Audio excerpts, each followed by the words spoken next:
नमस्कार, news India देख रहे हैं आप और आपके साथ मैं हूं सुरभि तिवारी। वक्त हो चला है सुर्खियां अखबार की खबरों का और सबसे पहले हम बात करेंगे एक राष्ट्र एक चुनाव विधेयक को लेकर, क्योंकि लोकसभा में आज ये पेश होने जा रहा है और इस खबर को अलग अलग अखबारों ने जगह दी है।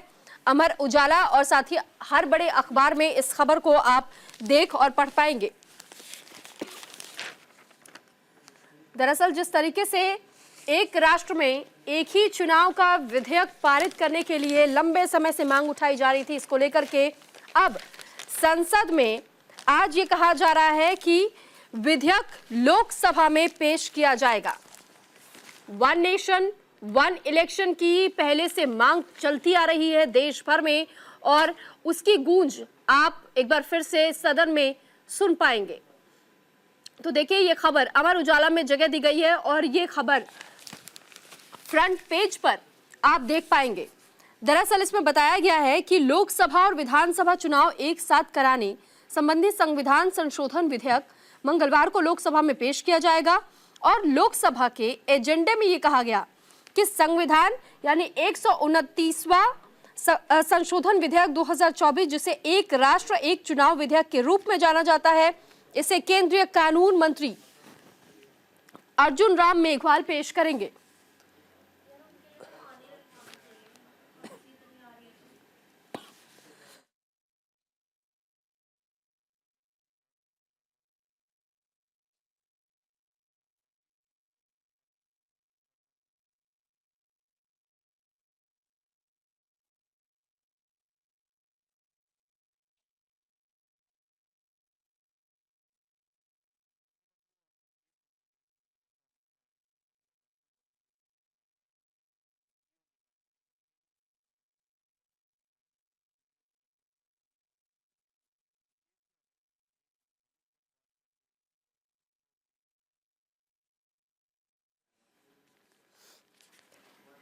तो फिलहाल देखिए, मेघवाल इसके बाद से लोकसभा अध्यक्ष ओम बिरला से अनुरोध करेंगे कि वो विधेयक को व्यापक विचार विमर्श के लिए संसद की संयुक्त समिति को भेजे और साथ ही मेघवाल केंद्र शासित प्रदेश कानून संशोधन विधेयक 2024 भी पेश करेंगे। इसके तहत केंद्र शासित प्रदेशों यानी कि जम्मू और कश्मीर, पुडुचेरी, दिल्ली के राष्ट्रीय राजधानी क्षेत्र में एक साथ चुनाव कराने की योजना है। यानी कि जिस तरीके से वन नेशन वन इलेक्शन, आपको याद होगा कि किस तरीके से विपक्ष के कई लोग इसके खिलाफ भी अपनी आवाज उठा रहे थे, लेकिन जिसके बाद एक ड्राफ्ट जब रेडी हुआ था और उसके बाद से प्रेसिडेंट के पास इसे ले जाया गया था, उस वक्त भी जब वहां से भी परमिशन मिल गई और इसके बाद भी कई बड़े सवाल खड़े किए गए थे विपक्षी दलों की ओर से भी, लेकिन उनके सभी मंसूबों पर पानी फिर गया और उसके बाद से कई बार कोशिशें करने के बाद भी उनके हाथ नाकामयाबी ही हाथ लगी और अब ये हम देख रहे हैं कि आज लोकसभा के भीतर इस विधेयक को पेश किया जाएगा। यानी कि जो चुनाव की प्रक्रिया है, जो चुनाव को लेकर के जो संविधान में संशोधन किए जाने हैं, वो इसी आधार पर होगा जब ये विधेयक पेश हो जाएगा और इसी को लेकर के अर्जुन राम मेघवाल इसे लोकसभा में सबके सामने रखने वाले हैं और देखना यह होगा कि इसमें किस तरीके के बदलाव किए जाएंगे। क्या वन नेशन वन इलेक्शन को लेकर के कई रूल्स एंड रेगुलेशंस चेंज होंगे, क्योंकि इसी को लेकर के कई कयास इस बीच लगाए जा रहे हैं।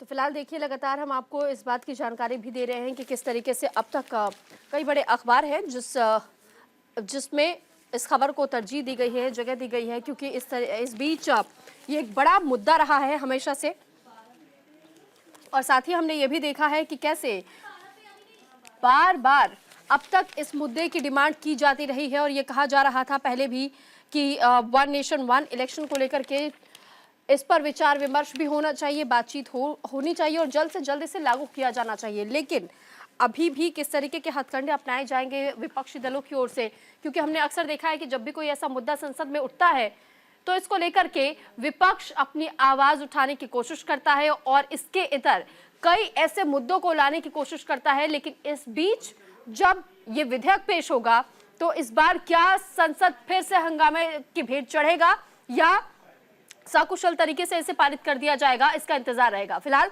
हम खबरों में आगे बढ़ेंगे। देश में राम, कृष्ण और बुद्ध की परंपरा ही रहेगी, बाबर, औरंगजेब की नहीं, ये योगी आदित्यनाथ की ओर से कहा गया।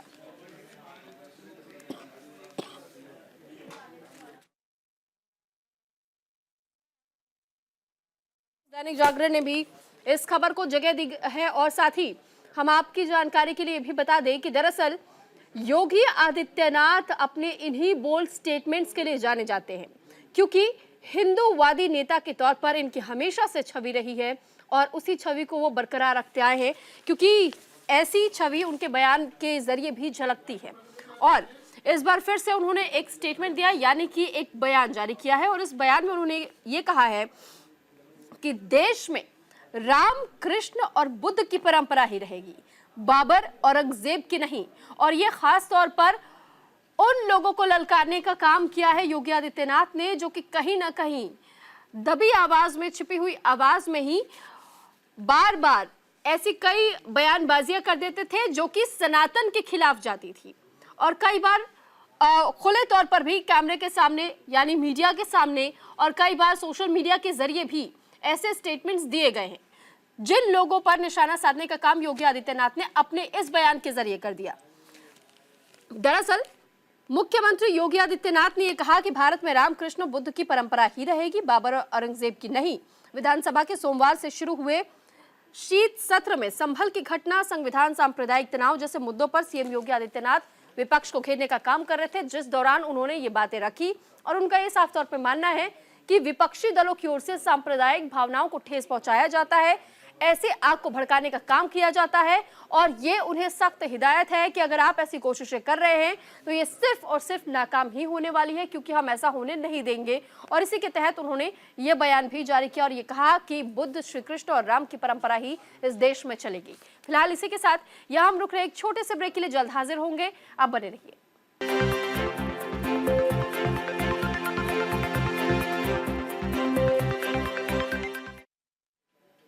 ब्रेक के बाद एक बार फिर आपका स्वागत है। और इस बीच ये खबर संभल से जुड़ी हुई है। दरअसल संभल में 46 साल पहले हुए दंगे की फाइल एक बार फिर से खुलेगी। रिपोर्ट तलब की गई है इसको लेकर, और ये जानकारी आपको दे दें कि सीएम के वक्तव्य के बाद सक्रिय हुए हैं अफसर।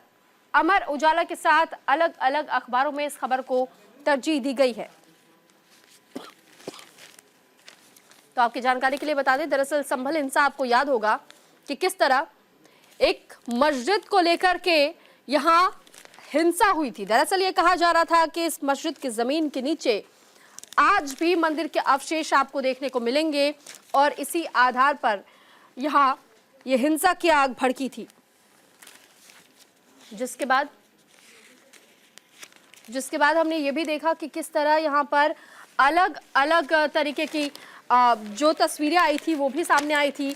यहाँ तक कि ये जो इस वक्त आप वीडियो देख रहे हैं, दरअसल ये वो कुआं है जिस कुएं के भीतर से कई मूर्तियां भी बरामद हुई थी, जो कि सनातन परंपरा को, हिंदू धर्म को दर्शाती है। और ये बताया जा रहा है कि यही वो सच्चाई है जिसे छुपाने की कोशिश की जा रही थी मुस्लिम समुदाय के लोगों की ओर से, जिस पर मस्जिद विवाद एक बार फिर यहां गरमाया था। और आप ये देखेंगे, संभल में 46 साल पहले हुए दंगे की भी फाइल फिर खुलेगी, ये रिपोर्ट तलब करने को कहा गया है। तो देखिए, दरअसल ये बताया जा रहा था कि संभल हिंसा को लेकर के मुख्यमंत्री योगी आदित्यनाथ का भी वक्तव्य सामने आया था, जिसके बाद से अब अफसर बहुत ज्यादा एक्टिव मोड पर काम कर रहे हैं।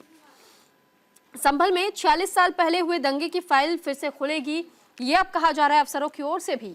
दरअसल मुख्यमंत्री के वक्तव्य के बाद से ही अधिकारी अब सक्रिय हो चुके हैं। यानी मंडलायुक्त आंजनेय कुमार सिंह ने संभल जिले के अधिकारियों से दंगे से जुड़ी फाइलें मांगी हैं, और मामले में अब तक की प्रगति रिपोर्ट भी तलब की गई है कि अब तक के क्या कुछ अपडेट उनके पास रहे हैं, उन्हें वो अपडेट भी देना पड़ेगा। मुख्यमंत्री योगी आदित्यनाथ ने विधानसभा में संभल दंगे पर अपना वक्तव्य रखा था, जिसके आधार पर उन्होंने ये कहा 1947 से लेकर अभी तक संभल में 209 हिंदुओं की जान गई। और वहीं उन्होंने इस बात का जिक्र भी किया कि संभल में 29 मार्च 1978 को दंगे के दौरान आगजनी की घटना हुई। इसमें भी कई हिंदू मारे गए। भय के चलते 40 रस्तोगी परिवारों को घर छोड़ करके वहां से पलायन करना पड़ गया था। पलायन के गवाह अभी भी मौजूद हैं और मंदिर में कोई पूजा करने वाला बचा ही नहीं था। घटना के 40 साल बाद अभी तक किसी को सजा तक नहीं मिली। ये मुख्यमंत्री योगी आदित्यनाथ ने अपने वक्तव्य में कहा, जिसके बाद से अब अफसर इतने एक्टिव हो चुके हैं कि वहां कई जगहों को खंगाला जा रहा है, कई लोगों से बातचीत की जा रही है, एक रिपोर्ट तैयार की जा रही है और पुरानी रिपोर्ट्स भी खोली जा रही है, यानी वो फाइलें खुल रही हैं जो अब तक धूल फाक रही थी। और अब ये देखना होगा कि इसके बाद जो नई रिपोर्ट बन करके आती है इसमें क्या बड़े खुलासे होते हैं। फिलहाल हम खबरों में आगे बढ़ेंगे और बात राजस्थान से जुड़ी हुई। दरअसल पीएम आज राजस्थान में 46,300 करोड़ की 24 परियोजनाओं का उद्घाटन करेंगे और शिलान्यास करेंगे। राजस्थान में बीजेपी सरकार के 1 साल पूरे होने पर कार्यक्रम में भाग लेंगे और ये अमर उजाला के साथ साथ अलग अलग अखबारों में इस खबर को जगह दी गई है। तो फिलहाल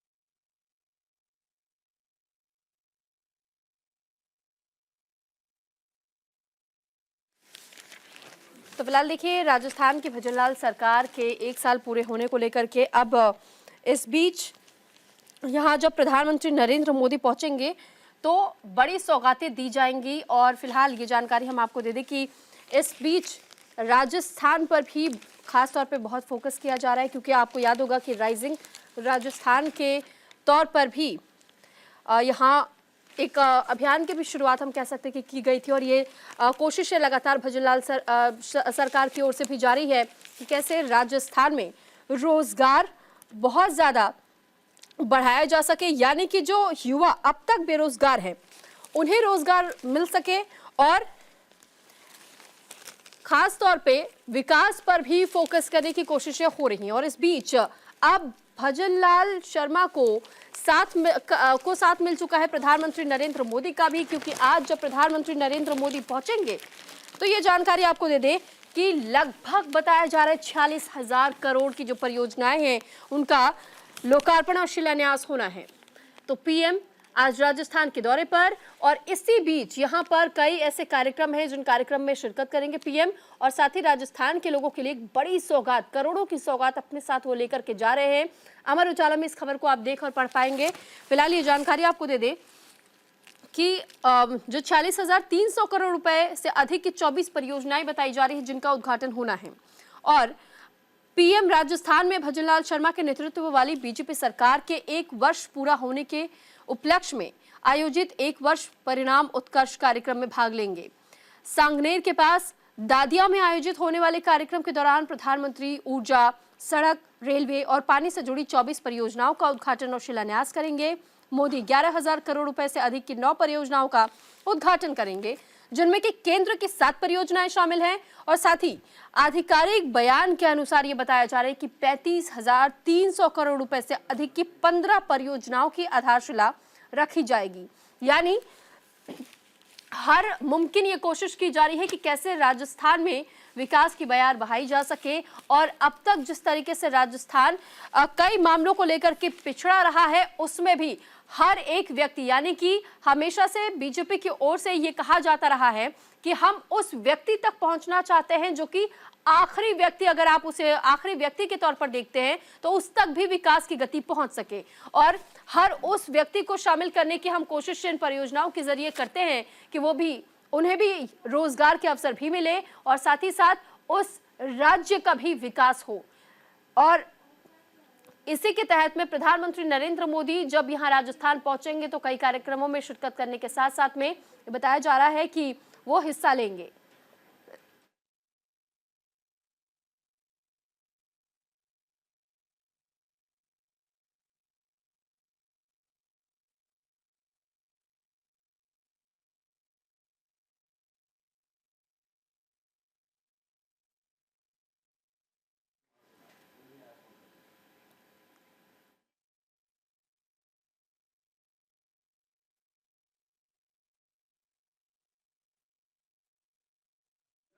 और अब राजस्थान की खबर के बाद से हम खबरों में आगे बढ़ेंगे और बात दिल्ली की करेंगे। दरअसल दिल्ली एनसीआर में एक बार फिर से प्रदूषण की जो स्थिति है वो बेहद गंभीर हो चली है, यानी कि ग्रैब 4 लागू करने की बात सामने आ चुकी है और 5वीं तक के स्कूल यानी कि जो 5वीं तक की कक्षाएं हैं वो बंद की जा रही हैं ताकि छोटे बच्चों को दिक्कतों का सामना न करना पड़े। साथ ही ये जानकारी हम आपको दे दें कि अब तक जिस तरीके से हमने देखा है कि दिल्ली में किस तरीके की हालत रही है, ऐसे में अब दिल्ली एनसीआर में ये बताया जा रहा है कि ग्रैब 4 लागू होते ही खासतौर पर जो छोटे बच्चे हैं उन्हें किसी प्रकार से असुविधा का सामना न करना पड़े। ऐसे में क्लास 5 तक के जो छोटे बच्चे हैं उनके स्कूल्स पर ब्रेक लगाया जा रहा है, यानी कि बंद किया जा रहा है कुछ दिनों के लिए। और ये आप जो खबर देख रहे हैं अलग अलग अखबारों में इस खबर को जगह दी गई है। फिलहाल ये भी हम आपको जानकारी के लिए बता दें कि इस वक्त दिल्ली की अगर बात की जाए तो सीपीसीबी को लेकर के कहा जा रहा है कि 369 से लेकर 401 तक का ये पूरा आंकड़ा और 367 AQI इस वक्त दिल्ली का बताया जाता है। साथ ही एनसीआर में बेहद खराब श्रेणी में हवा की गुणवत्ता है। देर रात दिल्ली का AQI गंभीर श्रेणी में पहुंचा। सोमवार को देश में सबसे अधिक प्रदूषित रही राष्ट्रीय राजधानी बहादुरगढ़ रहा दूसरे स्थान पर। तो फिलहाल एनसीआर के ज्यादातर शहरों में हवा की गुणवत्ता दिन पर दिन बेहद खराब स्थिति में पहुंच रही है और ऐसे में वायु गुणवत्ता प्रबंधन आयोग यानी कि CAQM ने एक ही दिन में ग्रैब 3 और 4 के प्रतिबंध लागू कर दिए हैं। फिलहाल पहले ग्रैब 3 के 9 सूत्रीय प्रतिबंध को लागू किया गया था और फिर रात 10 बजे दिल्ली का AQI 401 पर यानी गंभीर श्रेणी में पहुंचने के बाद ग्रैब 4 को लागू कर दिया गया। यानी पहले तक तो यह माना जा रहा था कि इस बार प्रदूषण का स्तर थोड़ा कम है पहले के मुकाबले, लेकिन जैसे जैसे दिन आगे बढ़ते चले गए वैसे ही हमने देखा कि कैसे प्रदूषण के स्तर में भी इजाफा ही होता गया, ना कि इसमें कमी आई, जिसके आधार पर अब हम देख रहे हैं कि ग्रैब 3 और ग्रैब 4 एक ही दिन में महज इसे लागू किया गया है और ग्रैब 4 में और ज्यादा प्रतिबंध लगा दिए गए हैं। इसी के साथ फिलहाल यहाँ रुक रहे हैं हम छोटे से ब्रेक के लिए। बेहद बड़ी खबर रही थी बीते कल की और साथ ही ये जानकारी आपको दे दे। दरअसल ऐसा कई मामले अब तक हम देख चुके हैं जिसमें कि बताया गया है कि मस्जिदों में जय श्री राम के नारे की गूंज आपको कई बार सुनाई दी होगी और इसी को लेकर के सुप्रीम कोर्ट ने भी ये कहा है कि अब इस मामले में हम और ज्यादा निगरानी रखेंगे, लेकिन ये भी पता लगाने की कोशिश की जाएगी कि अगर इसे कोई भी अपराध की श्रेणी में डालता है तो फिर यह अपराध कैसे हुआ। तो याचिका पर नोटिस जारी करने से शीर्ष कोर्ट को इनकार नहीं होना चाहिए, ये भी कहा गया है। हाईकोर्ट ने रद्द की थी FIR। हाईकोर्ट की एकल पीठ ने 13 सितंबर के फैसले में ये कहा था कि समझ से परे है, अगर कोई जय श्री राम चिल्लाता है तो इससे किसी वर्ग की धार्मिक भावना कैसे आहत हो सकती है, जबकि शिकायतकर्ता खुद कहता है कि हिंदू मुस्लिम इलाके में सद्भाव से रहते हैं। हाईकोर्ट ने दक्षिण कन्नड़ के कडावा थाने में हैदर अली की शिकायत पर कीर्तन कुमार और सचिन कुमार NM के खिलाफ 25 सितंबर 2023 को दर्ज केस और आपराधिक कार्यवाही को रद्द कर दिया था। और फिलहाल इसी को लेकर के अब सुप्रीम कोर्ट की ओर से जिस तरीके से स्टेटमेंट सामने आया है, इसको लेकर इसमें भी ये बताया गया है। जस्टिस पंकज मित्तल और जस्टिस संदीप मेहता की पीठ ने शिकायतकर्ता हैदर अली CM की याचिका पर सुनवाई करते हुए ये टिप्पणी की। जस्टिस मेहता ने पूछा कि आरोपी विशेष धार्मिक नारा लगा रहे थे तो क्या यह अपराध है। हाईकोर्ट का कहना है यह अपराध नहीं है। याचिकाकर्ता के वकील देवदत्त कामत ने कहा यह दूसरे मजहब के धर्म स्थल में जबरन घुसने और धमकाने का भी मामला होता है। तो वहां पर अपने धर्म का नारा लगाकर आरोपियों ने सौहार्द बिगाड़ने की कोशिश की, जो भारतीय दंड संहिता की धारा 153 के तहत अपराध माना जाता है। यानी कि फिलहाल ये जो मामला रहा है इसको लेकर के पहले ही हाईकोर्ट की ओर से कहा जा चुका है कि इस पर FIR दर्ज नहीं होनी चाहिए क्योंकि अपराध की श्रेणी में नहीं आता है। वहीं दूसरी तरफ ये भी कहा जा रहा है कि जो यहाँ मुस्लिम समुदाय की ओर से यानी कि जो मस्जिद कमेटी की ओर से जो वकील अपनी पूरी बातें रख रहे थे अदालत के सामने माफ कीजिएगा, ऐसे में उनकी ओर से ये कहा गया है कि देखिए, अगर कोई भी व्यक्ति किसी भी धार्मिक स्थान पर पहुंच करके और उनके विपरीत में नारेबाजी करता है, यानी वो अपने धर्म को प्रमोट करता है उस स्थान पर खड़े होकर जहां पहले से एक धार्मिक तौर पर स्ट्रक्चर मौजूद है, तो फिर आप ऐसे में सौहार्द बिगाड़ने का काम कर रहे हैं। यहाँ तक शांति भंग होती है और फिर ऐसे में हिंसाएं आमतौर पर देखने को मिलती हैं, जिसके आधार पर अगर आप देखें तो भारतीय दंड संहिता का जिक्र किया गया, 153A का याद दिलाया गया और ये कहा गया कि इसी क्लॉज के तहत में इसे अपराध की कैटेगरी में आंका जाता है और ये अपराध होना चाहिए। अब सुप्रीम कोर्ट इस पर बारीकी से नजर रखे हुए हैं और सुप्रीम कोर्ट का ये कहना है कि अभी इस पर और विचार विमर्श किया जाएगा और उसके बाद ही इस पर कोई फैसला सामने आ सकता है। अब हम खबरों में आगे बढ़ेंगे और अब दूसरी खबर को लेकर भी हम बात करेंगे। फिलहाल ये जानकारी आपको दे दें कि जिस तरीके के ऐसे मामले सामने आ रहे हैं, ऐसे में सुप्रीम कोर्ट भी कई बार ऐसा इंडिकेशंस दे चुका है कि ये सिर्फ और सिर्फ लोगों के बीच में नफरत की भावना पैदा करता है। तो कोशिश कीजिए कि आप ऐसे तमाम जो मामले रहते हैं, ऐसे मुद्दों से अपने आप को जितना दूर रखें उतना ज्यादा बेहतर होगा और कोई भी किसी भी व्यक्ति के प्रति सौहार्द बिगाड़ने की कोशिश ना करें, उनकी धार्मिक भावनाओं को ठेस ना पहुंचाए। फिलहाल खबरों में आगे बढ़ेंगे। पीएम संग्रहालय ने जेपी एडविना को लिखे नेहरू के पत्र को वापस मांगे हैं।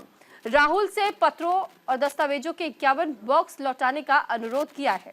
दावा सोनिया के कहने पर संग्रहालय से ये पत्र मंगवाए गए हैं। नवभारत टाइम्स, अमर उजाला में इस खबर को जगह दी गई है।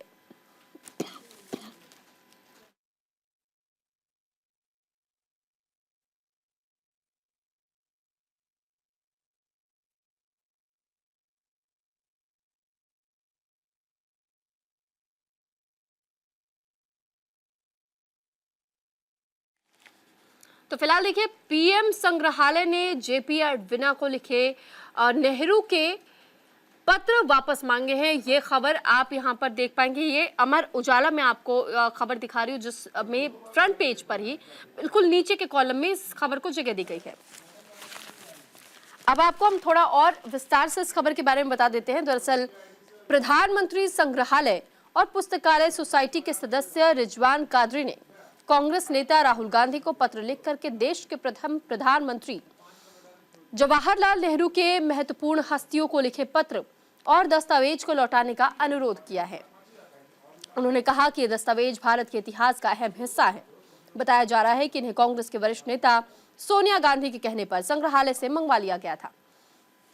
कादरी ने कहा, इन दस्तावेजों में पंडित नेहरू और एडविना माउंटबेटन के बीच हुए पत्राचार के साथ साथ पंडित गोविंद वल्लभ पंत, जयप्रकाश नारायण, पद्मजा नायडू, एल्बर्ट आइंस्टाइन, अरुणा आसफ अली, विजय लक्ष्मी पंडित, बाबू जगजीवन राम से जुड़े पत्र भी शामिल थे और इसके अलावा अन्य लोगों के साथ हुए पत्राचार के दस्तावेज भी थे। अब जिसकी मांग दोबारा से की जा रही है और कहा जा रहा है कि जो 51 दस्तावेज कुल राहुल गांधी के पास आज भी मौजूद है, उन्हें वो संग्रहालय को वापस कर दे। फिलहाल नेहरू 3 मूर्ति भवन में रहते थे और जिसे उनके निधन के बाद से नेहरू स्मारक संग्रहालय और पुस्तकालय बना दिया गया था। तो बाद में मोदी सरकार में इसे प्रधानमंत्री संग्रहालय और पुस्तकालय बना दिया गया। अहमदाबाद में इतिहास के शिक्षक कादरी ने कहा कि सितंबर में मैंने सोनिया गांधी को एक पत्र लिखा, जिसमें लगभग 8 अलग अलग खंडों में मंगाए गए पत्रों और दस्तावेजों के 51 बॉक्स लौटाने का अनुरोध किया गया था।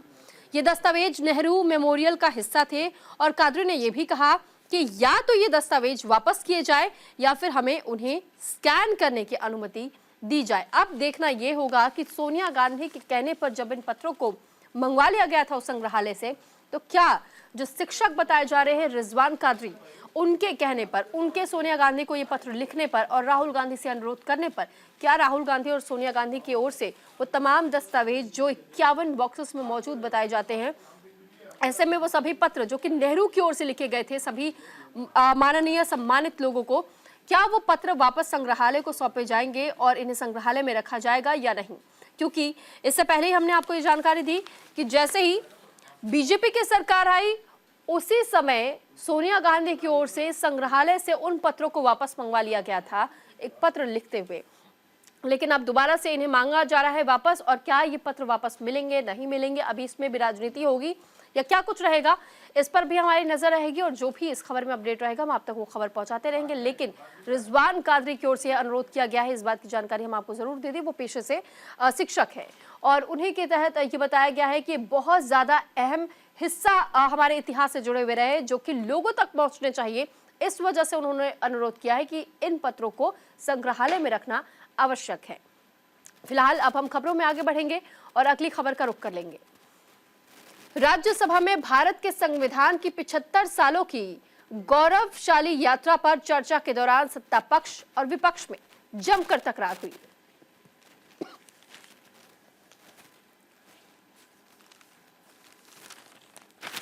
तो फिलहाल देखिए, संसद में लगातार ये हम देख रहे हैं कि किस तरीके से चर्चाएं तो हो ही रही हैं, लेकिन तकरार की स्थिति भी बनती जा रही है।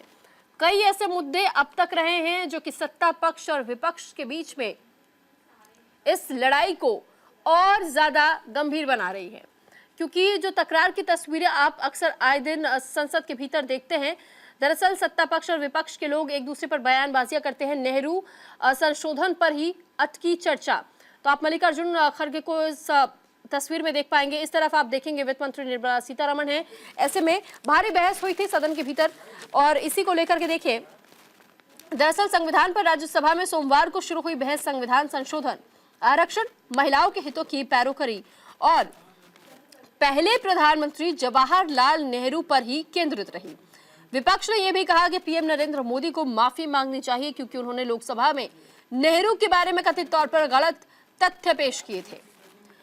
अब कांग्रेस महिला विरोधी परिवार के हित में संविधान बदला, यह निर्मला सीतारमण की ओर से कहा गया, और कांग्रेस ने एक परिवार के लिए काम किया है, ये एक बड़ा आरोप सीतारमण की ओर से लगाया गया। जबकि इसी पर जब नीतियों पर घेरने की कोशिश बीजेपी की ओर से की गई कि 70 सालों में कांग्रेस की नीतियां ऐसी क्यों रही, तो फिर इसी के जवाब में मल्लिकार्जुन खड़गे जिस वक्त अपना वक्तव्य रख रहे थे, उस दौरान मल्लिकार्जुन खड़गे की ओर से मणिपुर मामले को लेकर के खासतौर पर जमकर बीजेपी को घेरा गया, क्योंकि मणिपुर में बीजेपी की सरकार है, और ऐसे में जिस तरीके से हिंसा की आग में आज भी मणिपुर झुलस रहा है, इसको लेकर के कई तीखे सवाल मल्लिकार्जुन खड़गे की ओर से किए गए हैं। अब ये जानकारी आपको दे दें कि निर्मला सीतारमण ने चर्चा की शुरुआत करते हुए कहा कि संविधान संशोधन के लिए सामाजिक बदलाव, आर्थिक आधार पर लाभ, संशोधन की प्रक्रिया ठीक थी या नहीं, और संशोधन के पीछे की भावना जैसे 4 पैमानों की बात की, और कहा कि कांग्रेस सरकारों ने जो भी संशोधन किए वे इन पैमानों पर खरे नहीं उतरते, क्योंकि वे बदलाव कुर्सी के लिए और एक परिवार को ध्यान में रखकर किए गए हैं। कहा कि लगभग 50 वर्ष तक पिछली कांग्रेस सरकारों की आर्थिक नीतियों ने भारतीय अर्थव्यवस्था को मजबूत नहीं किया। और वहीं दूसरी तरफ राज्यसभा में विपक्ष के नेता मल्लिकार्जुन खड़गे ने यह कहा कि आरक्षण पर नेहरू के पत्र के बारे में तथ्यों को तोड़ मरोड़ कर पेश करने के लिए पीएम नरेंद्र मोदी को माफी मांगनी चाहिए। खड़गे ने यह भी कहा कि मोदी ने लोकसभा में अपने भाषण में कहा था कि 1947 से 1952 तक चुनी हुई सरकार नहीं थी और कांग्रेस ने गलत तरीके से संविधान संशोधन किया। खड़गे ने कहा कि पहला संशोधन संविधान सभा के सदस्यों ने पास किया, जिसमें श्यामा प्रसाद मुखर्जी भी थे। खड़गे ने यह भी कहा कि वो संशोधन एससी एसटी को आरक्षण देने, शिक्षा रोजगार से जुड़ी समस्याएं दूर कराने और जमींदारी व्यवस्था खत्म करने के लिए किया गया था, क्योंकि सुप्रीम कोर्ट ने आरक्षण पर मद्रास राज्य का फैसला खारिज कर दिया था। खड़गे ने यह भी कहा कि संशोधन का दूसरा पहलू सांप्रदायिक दुष्प्रचार को रोकना भी था, और सरदार वल्लभ भाई पटेल ने 3 जुलाई 1950 को नेहरू को लिखे पत्र में कहा कि इस समस्या से निपटने के लिए संविधान संशोधन ही एकमात्र उपाय है। यानी संविधान को लेकर के खास तौर पर जो चर्चा इस वक्त संसद में उठ रही है, ऐसे में इस वक्त बेहद ही गहमा गहमी का माहौल हम संसद के भीतर देख पा रहे हैं। और साथ ही हमने अब तक ये भी देखा कि किस तरीके से एक दूसरे पर आरोप प्रत्यारोप का सिलसिला भी जारी है। फिलहाल हम खबरों में आगे बढ़ेंगे और दूसरी खबर की ओर भी हम रुख कर लेंगे, क्योंकि अब तक हमने क्या कुछ रहा, किस तरीके से कैसी प्रतिक्रियाएं सामने आई संविधान को लेकर, खासतौर पर हमने इस पर चर्चा की। लेकिन अब बात प्रियंका गांधी से जुड़ी हुई करेंगे। दरअसल प्रियंका ने बांग्लादेश में हिंदुओं के उत्पीड़न का मुद्दा उठाया, साथ ही फिलिस्तीन लिखा बैग लेकर के प्रियंका गांधी पहुंची हुई थी। बीजेपी इस मुद्दे को गंभीर तौर पर उठाने की कोशिश कर रही है। अमर उजाला में इस खबर को जगह दी गई है, साथ ही दैनिक जागरण में भी आप इस खबर को देख पाएंगे। लेकिन ये जानकारी आपको दे दें कि अब एक नया मुद्दा बीजेपी को जरूर मिल चुका है, क्योंकि जिस तरीके से वो बैग अपने साथ फिलिस्तीन को सपोर्ट करते हुए लेकर के पहुंची थी, इसे मुद्दा बनाने की कोशिश अब बीजेपी की ओर से पूर्ण रूप से की जा रही है।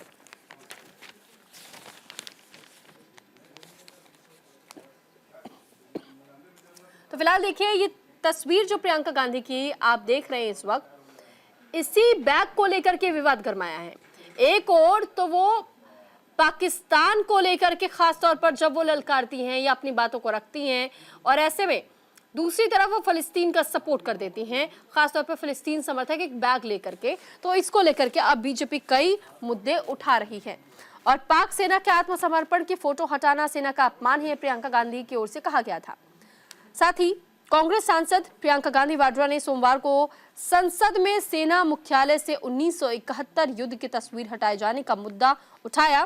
प्रियंका ने कहा कि पाकिस्तानी सेना के भारतीय सेना के समक्ष आत्मसमर्पण से जुड़ी पेंटिंग सेना मुख्यालय में लगी हुई थी, जिसे हटा दिया गया। यह सेना का अपमान है। वहीं केंद्रीय संस्कृति मंत्री गजेंद्र सिंह शेखावत ने कहा कि वह तस्वीर मानेक शॉ संग्रहालय में लगाई गई है, सेना को लेकर टिप्पणियां नहीं होनी चाहिए। और वहीं दूसरी तरफ पैलेस्टीन लिखा हुआ, यानी कि यह अंग्रेजी में लिखा हुआ था इसलिए हम इसे पैलेस्टीन बोल रहे हैं, अन्यथा हिंदी में जब हम इसे कहते हैं तो फिलिस्तीन कहते हैं। और ऐसे में इसी फिलिस्तीन लिखा हुआ बैग लेकर के जब प्रियंका गांधी पहुंची तो उनकी एक तस्वीर बहुत तेजी के साथ वायरल हो गई। और फिर यहाँ जब वो अपनी बातें रख रही थी तो एक और वो पाक सेना के आत्मसमर्पण की फोटो हटाने का मुद्दा उठा रही थी, दूसरी तरफ बांग्लादेश का मुद्दा भी वो उसी दौरान उठा रही थी, जिसको लेकर के बीजेपी इस वक्त प्रियंका गांधी को घेर रही है कि आखिर ये कैसा दोहरा चरित्र है, कैसे उनके स्टेटमेंट सामने आ रहे हैं कि एक और तो वो फिलिस्तीन का समर्थन करती हैं, दूसरी तरफ वो बांग्लादेश के खिलाफ जरूर अपनी बात रख रही हैं। तो पहले वो अपना स्टैंड तो क्लियर कर ले कि वो आखिर किसे सपोर्ट करती हैं, किसे सपोर्ट नहीं करती हैं। इससे पहले प्रियंका फिलिस्तीन लिखा बैग लेकर के जब संसद पहुंची तो वहीं बांग्लादेश में हिंदू और अन्य अल्पसंख्यकों पर अत्याचार का मुद्दा लोकसभा में उठाया। प्रियंका ने इस मामले में कई अन्य सांसदों के साथ संसद परिसर में प्रदर्शन भी किया। और आपको याद होगा कि किस तरीके से इजराइल की तरफ से जिस तरीके से ये पूरा माहौल अभी तक हमने देखा है, समझा है, ऐसे में पैलेस्टीन और इजराइल के बीच में जो वॉर है, यानी कि हमास की ओर से जब पहला अटैक किया गया था, ये लगातार जारी है। और इस बीच में भी हमने अभी भी ये देखा है कि कैसे इस मुद्दे को लेकर के कई अलग अलग देश के राजनेताओं की ओर से भी यह मुद्दा उठाया जा चुका है, भारत में भी कई राजनेताओं। ब्रेक के बाद एक बार फिर आपका स्वागत है और खबर अब दिल्ली से है, जहां दिल्ली की हर मां बहन बेटी की सुरक्षा और सम्मान को लेकर के बात की है केजरीवाल ने। दरअसल ये कहा है कि हमारी प्राथमिकता है। अमर उजाला के साथ साथ अलग अलग अखबारों ने इस खबर को जगह दी है।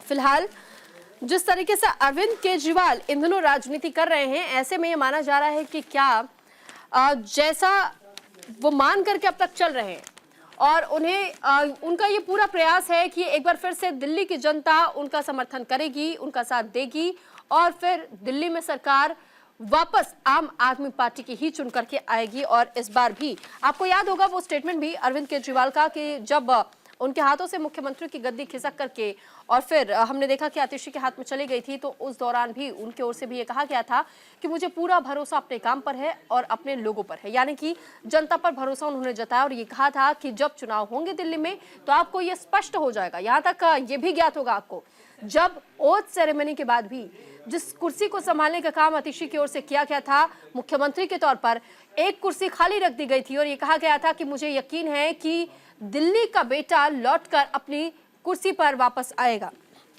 तो केजरीवाल का केंद्र पर महिलाओं की सुरक्षा सुनिश्चित करने में विफल रहने का आरोप लगा और ये कहा जा रहा है अरविंद केजरीवाल की ओर से कई बार अब तक ऐसे स्टेटमेंट सामने आ चुके हैं, यहाँ तक कि जब वो जनता के बीच में जाते हैं तो खासतौर पर बीजेपी की कमियों को गिनाने का काम करते हैं और ये कहते हैं कि दिल्ली में हमने तमाम मुमकिन कोशिशें की हैं कि महिलाओं को सुरक्षा भी मिल सके और उनके आत्मसम्मान की सुरक्षा को बरकरार रखा जा सके, ताकि महिलाएं एक तरफ सुरक्षित भी रहे और अपने घरों से जब वो निकले तो बेहद ही कॉन्फिडेंस के साथ में निकले। लेकिन वहीं दूसरी तरफ वो कहते हैं कि बीजेपी के ऐसे कई नेता हैं जो कि समाज को सुरक्षित रहने देना नहीं चाहते हैं और बीजेपी के कई नेताओं पर ऐसे कई गंभीर आरोप लगते रहे हैं जिनके कारण महिलाएं अपने आप को सुरक्षित महसूस नहीं करती हैं। और फिर दिल्ली में भी इसी तरीके की भूमिका को लेकर के सवाल खड़े किए हैं अरविंद केजरीवाल ने बीजेपी के नेताओं को लेकर खासतौर पर।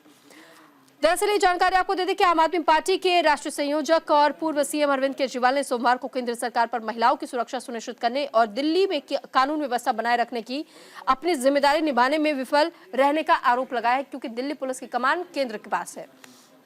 दिल्ली में 2012 में हुई सामूहिक दुष्कर्म की घटना की 12वीं बरसी पर त्यागराज स्टेडियम में महिला अदालत कार्यक्रम का आयोजन किया गया था। इस कार्यक्रम में सीएम आतिशी और आम आदमी पार्टी के राज्यसभा सदस्य संजय सिंह के अलावा विपक्षी इंडिया गठबंधन में सहयोगी समाजवादी पार्टी के प्रमुख अखिलेश यादव समेत अन्य लोग शामिल हुए। इसी दौरान अरविंद केजरीवाल ने कहा कि 10 साल पहले आपने मुझे दिल्ली में स्कूल, अस्पताल और जल आपूर्ति बेहतर करने की जिम्मेदारी दी थी और मैंने अपना काम किया, लेकिन अपनी सुरक्षा की जिम्मेदारी केंद्र वो पूरी नहीं कर पा रहा है और वो खामियां आज भी आपको समाज में नजर आएंगी। फिलहाल इसी के साथ हम खबरों में आगे बढ़ेंगे और बात करेंगे कि कैसे नई दिल्ली में श्रीलंका के राष्ट्रपति अनुरा कुमार दिशानायके राष्ट्रपति मुर्मू और पीएम मोदी से मुलाकात हुई थी और ये कहा गया कि अपनी जमीन को भारत के खिलाफ इस्तेमाल नहीं होने देंगे। ये श्रीलंका के राष्ट्रपति की ओर से कहा गया है। दरअसल अमर उजाला में इस खबर को जगह दी गई है और कई अखबारों ने इस खबर को जगह दी है। और याद होगा आपको कि श्रीलंका को लेकर के खासतौर पे कहा जाता है कि जिस तरीके के संबंध भारत के साथ में रहे उसे मेंटेन करने की कोशिश हमेशा से की जाती है। फिलहाल ये आपको जानकारी दे दें कि ये जो तस्वीरें इस वक्त आप अलग अलग अखबारों में देख रहे हैं, राष्ट्रपति अनुरा कुमार दिशानायके की ये तस्वीर है। अपने पहले विदेशी दौरे पर वो आए थे श्रीलंका के राष्ट्रपति के तौर पर। इस दौरान उन्होंने प्रधानमंत्री मोदी से मुलाकात की। दोनों के बीच में द्विपक्षीय बातचीत हुई। दिशानायके ने पीएम मोदी को यकीन दिलाया कि वो अपने देश की जमीन का इस्तेमाल भारत के खिलाफ नहीं होने देंगे, क्योंकि आपको ज्ञात होगा कि किस तरीके से भारत विरोधी गतिविधियों को अंजाम देने की कोशिशें खासतौर पर कई देशों में की जाती रही हैं और इसी के तहत में श्रीलंका ने अपनी भूमिका खासतौर पर जब भारत के साथ संबंधों को लेकर के बात आती है तो इसको लेकर भी स्पष्ट किया कि किसी भी तरीके से हम अपनी जमीन का गलत तौर पर इस्तेमाल नहीं होने देंगे। और ये जो तस्वीर आप देख रहे हैं प्रधानमंत्री नरेंद्र मोदी की है और श्रीलंका के राष्ट्रपति की है। जिस वक्त मुलाकात हुई थी, दरअसल मुलाकात के समय ही ये बताया गया था और उन्होंने ये यकीन दिलाया कि अब तक चाहे जो भी जैसे भी संबंध रहे हों, लेकिन इतना जरूर हम आपको आश्वस्त कर सकते हैं कि श्रीलंका की जमीन का इस्तेमाल खासतौर पर भारत के खिलाफ बिल्कुल भी नहीं होने दिया जाएगा। और साथ ही कई ऐसी योजनाओं को लेकर भी चर्चा हुई थी प्रधानमंत्री और राष्ट्रपति के बीच में, यानी कि भारत और श्रीलंका ने सोमवार को फैसला किया कि दोनों देश पावर ग्रिड और पेट्रोलियम पाइपलाइन के जरिए जुड़ेंगे। पीएम नरेंद्र मोदी और श्रीलंका के राष्ट्रपति अनुरा कुमार दिशानायके की वार्ता में यह भी तय हुआ कि रक्षा सहयोग समझौता को जल्द अंतिम रूप देंगे। वार्ता में सहमति बनी है कि मछुआरों के मुद्दे का मानवीय दृष्टिकोण से हल निकालेंगे। पीएम मोदी ने यह कहा कि भारत ने श्रीलंका को अब तक 42,000 करोड़ रुपए की ऋण सुविधा और मदद की है। रामेश्वरम और तलाइमनार के बीच नौका सेवा भी शुरू की जाएगी, माफ कीजिएगा।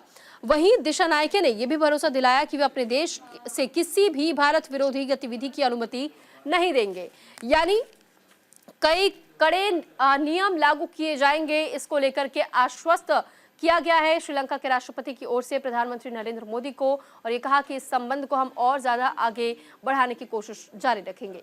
फिलहाल हम खबरों में आगे बढ़ेंगे और जॉर्जिया में रेस्टोरेंट के बेडरूम में 11 भारतीयों के शव मिले हैं। नवभारत टाइम्स के साथ अमर उजाला ने भी इस खबर को जगह दी है। जॉर्जिया के गुदौरी में एक पहाड़ी रेस्टोरेंट में शामिल शनिवार को सुबह 11 भारतीय सहित 12 लोग मृत पाए गए हैं। ये जानकारी भारतीय मिशन ने दी है और जॉर्जिया के आंतरिक मामलों के मंत्रालय ने एक बयान भी जारी किया और ये कहा कि मृतकों के शरीर पर कोई जख्म नहीं है और ना ही कोई हिंसा के सबूत मिले हैं। इन सभी की मौत कार्बन मोनोऑक्साइड के जहर के कारण हुई है। तो फिलहाल एक गंभीर मुद्दा है ये, क्योंकि खास तौर पर जो भारतीय लोग दूसरे देशों में जाते हैं उनकी सुरक्षा की जिम्मेदारी किसकी बनती है, इसको लेकर भी कई बड़े सवाल खड़े किए जाते हैं। खासतौर पर एम्बेसीज के पास ये पूरी तरीके से सुरक्षा का मुद्दा जाता है और वही कई मसलों को हल भी करते हैं। लेकिन इस बीच ये कहा गया है कि जिन भारतीयों के शव बरामद हुए हैं उनमें से किसी पर किसी प्रकार से कोई अत्याचार नहीं किया गया है। हालांकि यहाँ कुल 12 शव बरामद किए गए, लेकिन इन 12 शवों में से 11 शव भारतीयों के ही रहे। और इसी को लेकर ये कहा गया कि जिस रेस्टोरेंट से ये शव बरामद किए गए, जिस बेडरूम से, ऐसे में ये बताया गया कि उन पर किसी भी तरीके का कोई मार्क नहीं है उनकी बॉडीज पर, ना ही किसी प्रकार का कोई स्क्रैच आपको मिलेगा, ना ही कोई हिंसा की प्रताड़ना की कोई ऐसी जानकारी आपको मिलेगी। साथ ही ये भी बताया गया है कि मोनोक्साइड नाम का एक जहर लिया गया था। जॉर्जिया के आंतरिक मामलों के मंत्रालय के अनुसार शुरुआती जांच में मरने वालों के शरीर पर किसी तरह के चोट के निशान नहीं पाए गए और स्थानीय मीडिया रिपोर्ट्स के मुताबिक मौत की वजह कार्बन मोनोऑक्साइड गैस का जहरीला असर होना बताया जा रहा है। तो फिलहाल देखिए, अब इस पूरे मामले को लेकर के जांच लगातार की जा रही है और पता लगाने की कोशिश की जा रही है कि आखिर ये पूरा मामला क्या रहा। फिलहाल हम खबरों में आगे बढ़ेंगे और बात करेंगे गुकेश से जुड़ी हुई। दरअसल विश्व चैंपियनशिप में मानसिक भावनात्मक दबाव से निपटना महत्वपूर्ण होता है, ये गुकेश की ओर से कहा गया। और हमारे उजाला के साथ साथ अलग अलग अखबार में आप इस खबर को देख पाएंगे। आपको इस बात की भी जानकारी देते हैं, आपको याद होगा कि किस तरीके से भारत का नाम रोशन किया था गुकेश ने, और चेस में यानी कि शतरंज के बादशाह के तौर पर उनका नाम उभर करके सामने आया, यानी वर्ल्ड चैंपियनशिप में उन्होंने ये खिताब अपने नाम कर लिया। जिसके बाद से भारत वापसी के बाद गुकेश का जोरदार स्वागत भी किया गया। और ये तस्वीर जो इस वक्त आप देख रहे हैं, ये गुकेश की तस्वीर है। आप देखिए कि किस तरीके से फूल माला पहना करके गुकेश का स्वागत किया गया, बेहद युवा उम्र में, क्योंकि एक सपना देखा था गुकेश ने, जिस सपने को साकार भी किया है और बेहद ही कम उम्र में उन्होंने वर्ल्ड चैंपियनशिप का खिताब अपने नाम कर लिया है। World chess champion D Gukesh का सोमवार को एयरपोर्ट पर सैकड़ों प्रशंसकों ने स्वागत किया। तमिलनाडु सरकार और राष्ट्रीय महासंघ के अधिकारियों ने जोरदार स्वागत किया। फूलमाला पहनाकर प्रशंसकों ने इस युवा खिलाड़ी को करीब से देखने की होड़ लगी रही। गुकेश ने कहा इस दौरान कि ये शानदार है, आपके समर्थन ने मुझे बहुत ऊर्जा दी है, वर्ल्ड चैंपियनशिप जीतना एक शानदार एहसास है। तो गुकेश ने अपनी खुशी इस प्रकार जाहिर की और फिलहाल हम उम्मीद करेंगे कि इसी तरीके से और कामयाबी हासिल करते रहे गुकेश, और उनके साथ हमारी शुभकामनाएं भी उनके साथ हैं। फिलहाल इसी के साथ सुर्खियां अखबार की में आज के लिए बस इतना ही। नमस्कार।